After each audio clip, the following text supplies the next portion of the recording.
Hi, I'm James. And I'm Antony. And this is Words and Numbers. Brought to you by the good people of Khaki, the Center for American Culture and Ideas.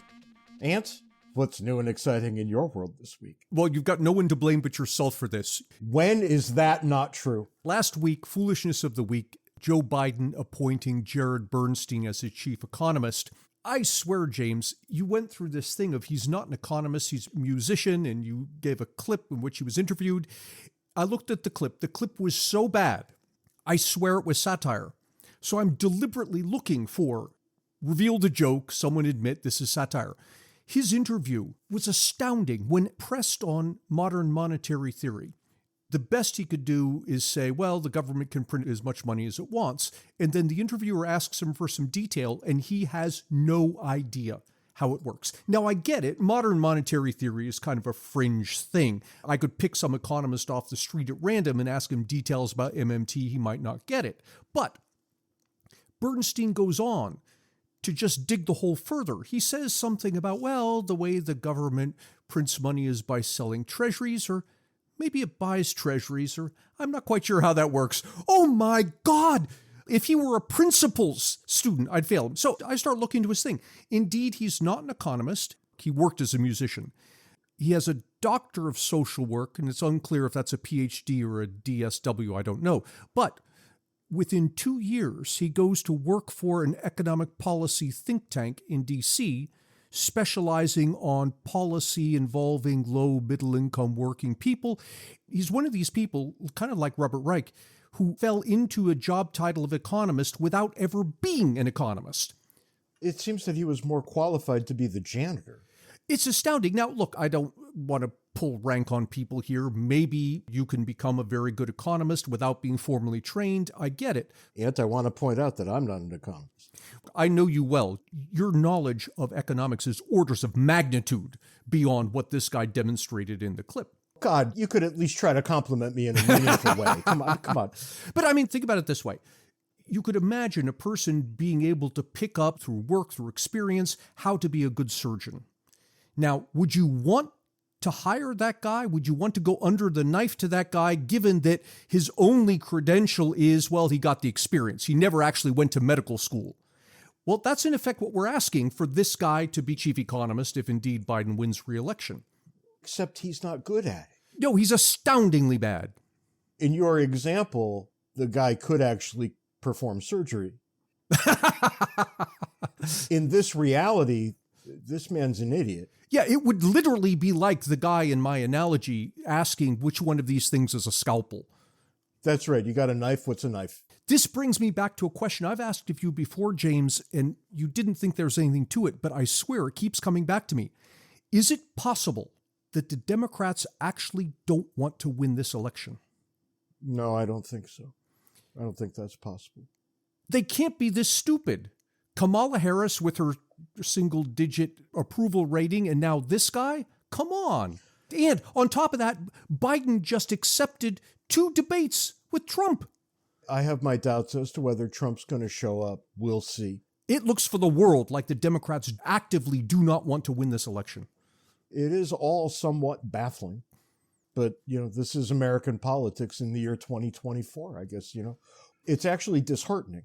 I can only create one logical explanation for this, and that is that the Democrats see, and maybe the Republicans see it as well, but the Democrats see or perceive that Social Security is going to hit the wall in the next 4 to 8 years, and they do not want to be in office when that happens. I mean, I just don't think that's right. It may be coincidence, but Social Security itself says it's going to hit the wall in the next 8 years. Yeah, and you and I both know it won't. You and I both know there will be some stopgap measure that keeps it going for another number of years on very shaky ground in which nothing fundamental is changed, but we get enough to just keep kicking that can down the road, and we're going to keep doing that until we can't. You may be right. It just seems to me that we have to do more and more hand-waving to get around what to me is the obvious explanation that the Democrats don't want to win. Look what they're up against.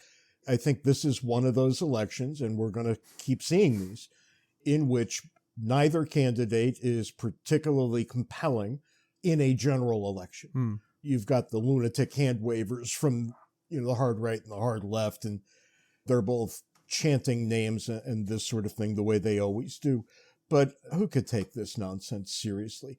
I remember, and so do you, when the Republicans did more, I think, than pay lip service to free market economics. Oh, yeah. By the time Trump comes along, it's protectionism 101, right? You get all these tariffs on steel and the whole bit. Oh, yeah. When it comes to the economy, Clinton was more of a Republican than Trump. Much more so. But let me continue just for a moment, because when Trump engaged in all of his protectionist policymaking, Biden claimed that a freshman in economics knows that Americans pay for tariffs on Chinese products. And last week, Joe Biden levied all manner of tariffs on Chinese products. How did we get here? Right, when he knew full well what the right answer was just a few years back when he wasn't president. Yep. Tell me again what the difference is between these two parties? Not a whole heck of a lot. Which would be okay if they were both good parties. Yeah, but let's get off this because it's just depressing me at this point. I've got a couple of things that are at least interesting in a amusing sort of way. And I want to start us in Vermont. We don't get to Vermont very often, right? I think easily the most beautiful of the American states. But there's this guy, and his name is Rick Weston, and he lives in Vermont in a town called Huntington.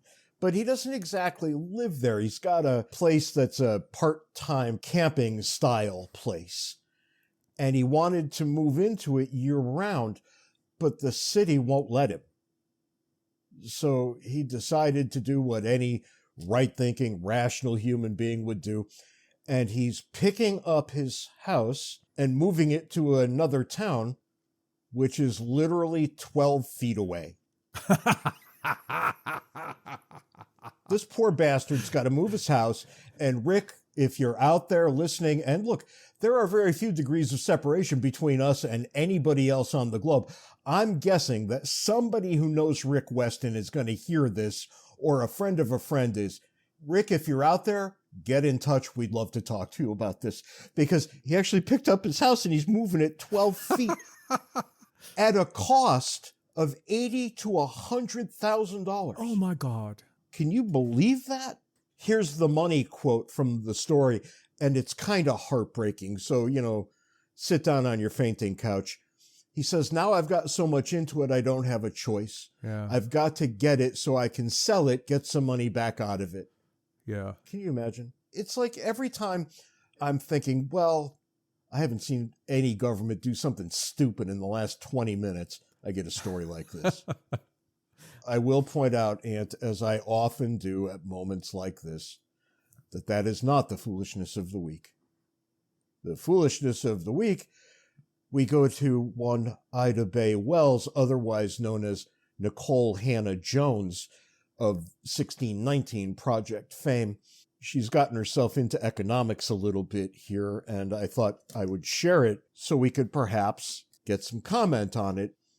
It's a wonder it's taken this long to get Nicole Hannah Jones to the foolishness of the week, because she's either lying or wrong about every single thing she says all the time.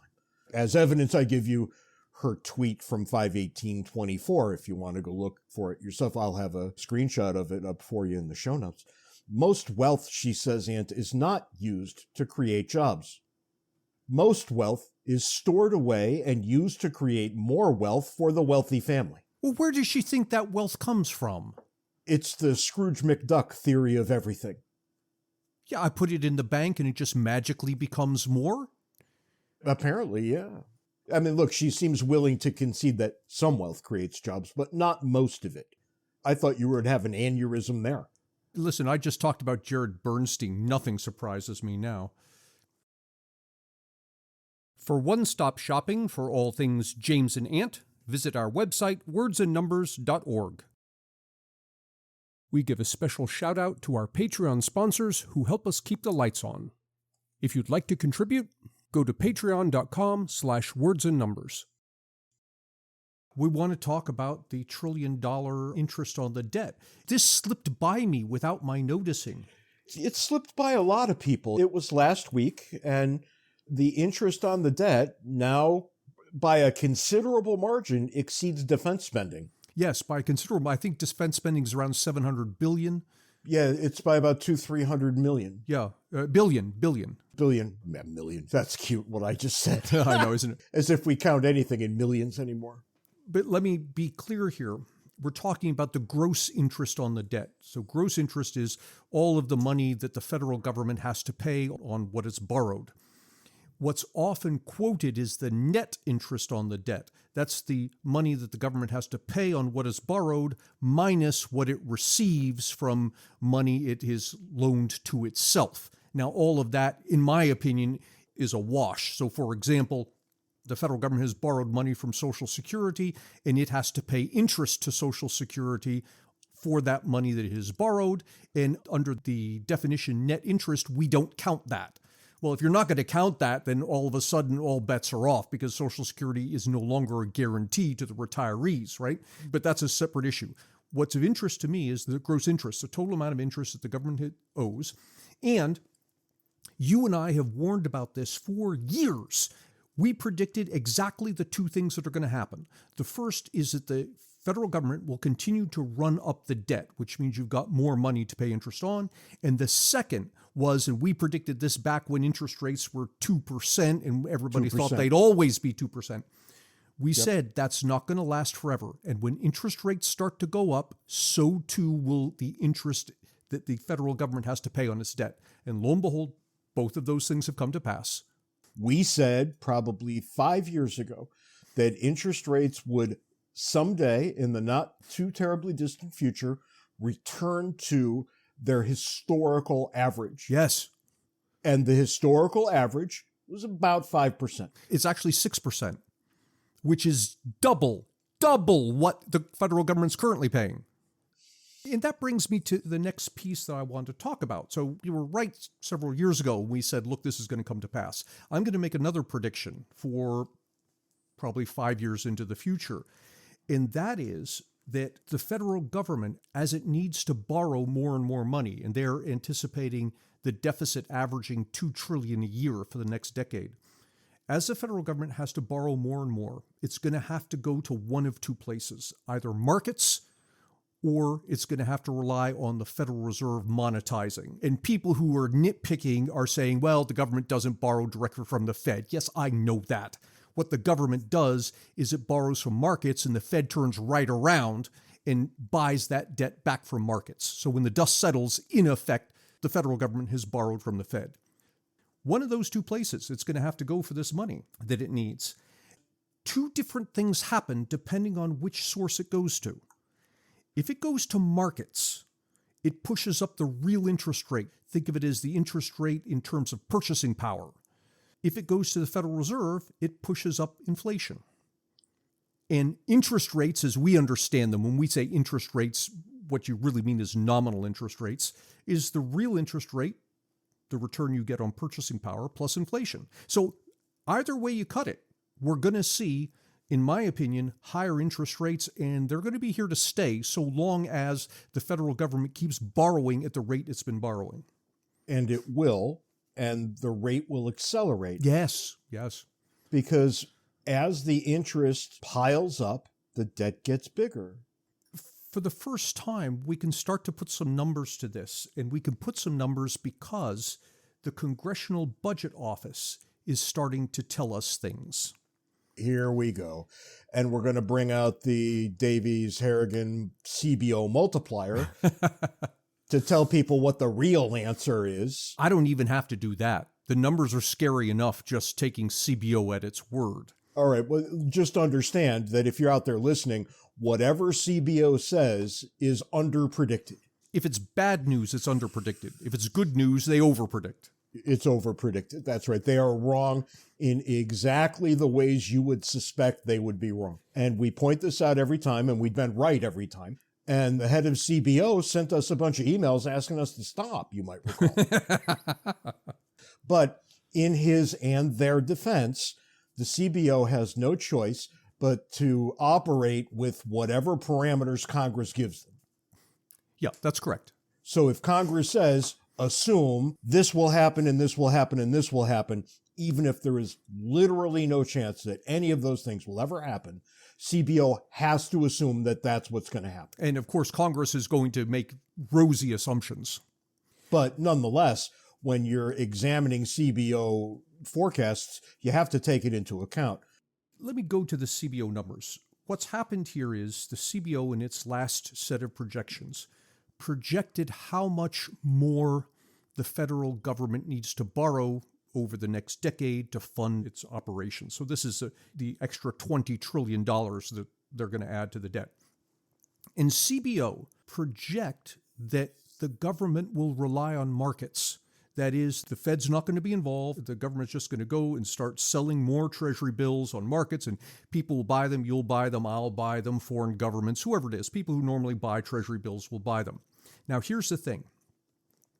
If you take CBO's numbers as gospel, what that implies is that by the end of the decade, or the end of the 10 years coming up, markets will end up owning about 70% of federal debt. So of all the federal debt out there, 70% is going to be on the shoulders of markets. Now, what's interesting about that 70% number is there were only 8 years in our recent history that the government has relied that heavily on markets. And those 8 years were 1980 to 1988. And during those 8 years, the nominal interest rate averaged 10% and never fell below 7%. I remember when it got down near 7, that was seen as a massive victory. That was seen as a victory, yeah. When Reagan took office, it was just about 20%. Yeah.